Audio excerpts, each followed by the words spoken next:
प्रश्न है, चित्र में दर्शाए ट्रांजिस्टर परिपथ में यदि धारा लाभ बीटा बराबर 100 हो तथा VCE बराबर 5 वोल्ट कामा बेस प्रतिरोध में बहने वाली धारा IB ज्ञात कीजिए। इस प्रश्न को चित्र से देखते हैं। ये हमारा एक NPN ट्रांजिस्टर लगा हुआ है। ये इसकी मेन सप्लाई है VCC 10 वोल्ट की। जब इससे करंट फ्लो होता है तो ये करंट IC से होकर और IB से होकर फ्लो होता है। IB में कितना करंट फ्लो हो रहा है, ये हमारा प्रश्न है। यहाँ पर IB equal to question mark. हमारे पास जो डाटा दिया गया उसको पहले हम लोग लिख लेते हैं। हमें धारा लाभ दिया गया है बीटा इक्वल टू 100 और वोल्टेज दिया गया VCE के बीच में, यानी इन उत्सर्जक और संग्राहक के बीच जो वोल्टेज है वो यहाँ पर नोट किया गया VCE, जो आपका दिया गया है VCE बराबर 5 वोल्ट। ठीक है, और आपको मेन सप्लाई दी गई है VCC बराबर 10 वोल्ट।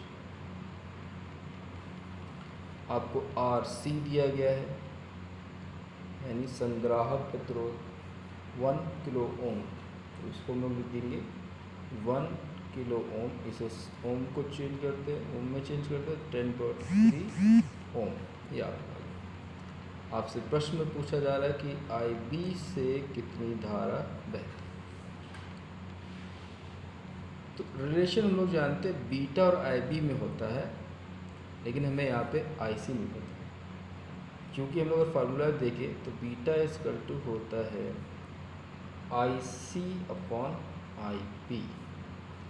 यहाँ से हम लोग क्वेश्चन नंबर 1 डाल दीजिए। यहाँ से हम लोग बीटा भी ज्ञात है, IC नहीं ज्ञात है, IB भी नहीं ज्ञात है। तो अगर हमें किसी तरीके से IC पता चल जाए तो हमें IB निकालने में कोई दिक्कत नहीं। हम यहाँ पे इस वाले सर्किट पोर्शन में हम लोग किरचॉफ का नियम अप्लाई करते हैं।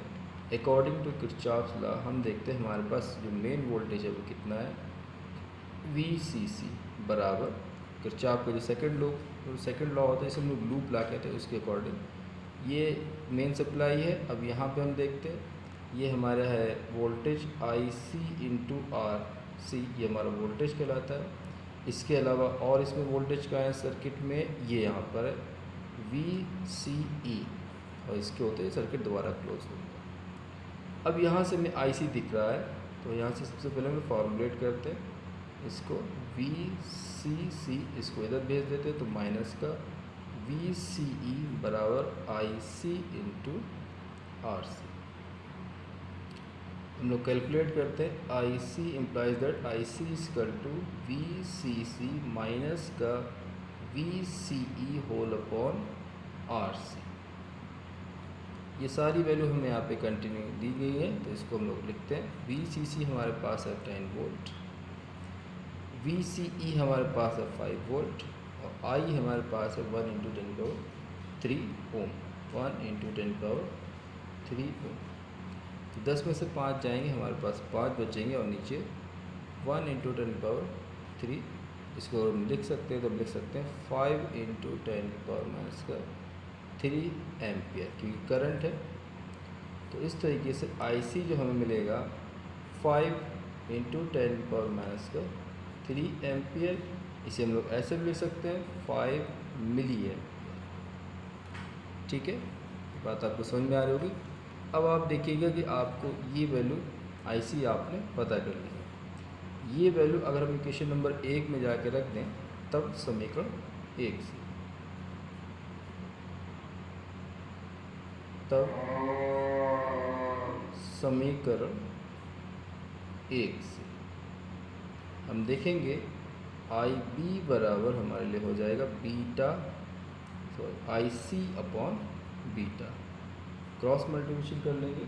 तो IC हमने निकाला है कितना, 5 मिली एम्पियर, अपॉन बीटा कितना है 100। तो इसको जब डिवाइड करेंगे तो ये हो जाएगा 0.05 मिली एम्पियर।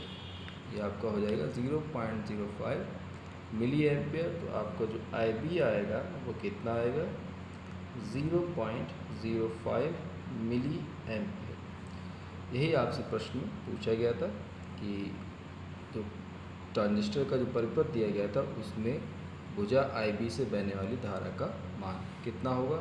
तो इस बार रफली एक बार देख लेते हैं। हमने क्या किया कि सभी डाटा को मैंने नोट किया और एक रिलेशन होता है बीटा इक्वल टू IC/IB। अब हमें IC नहीं पता था तो उसके लिए हमने सबसे पहले क्या किया कि इस क्लोज परिपथ में हमने किरचॉफ का द्वितीय नियम लगाया।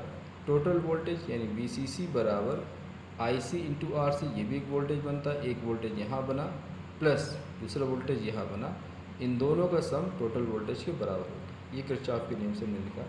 फिर हमने यहाँ से IC की वैल्यू कैलकुलेट की एक फार्मूले के रूप में, फिर उसकी वैल्यू पुट कर दी और हमें IC पता चल गया 5 × 10⁻³ एम्पियर, जिसे हम लोग कह सकते हैं 5 मिली एम्पियर। अब ये IC और ये बीटा की वैल्यू हमने समीकरण नंबर 1 में उठा कर रख दी। तो हमें देखने को मिला कि IB इक्वल टू आपके सामने आता है कैलकुलेशन बाय करके 0.05 मिली एम्पियर। यही आपका अगेंस्ट आंसर है। आई होप आपको प्रश्न और उससे संबंधित उसका सलूशन समझ में आया होगा। लाइक, शेयर और सब्सक्राइब करना ना भूलिएगा। और एक इम्पॉर्टेंट बात, बेल आइकन ज़रूर दबाइएगा। कमेंट बॉक्स में कमेंट ज़रूर दें। Thank you.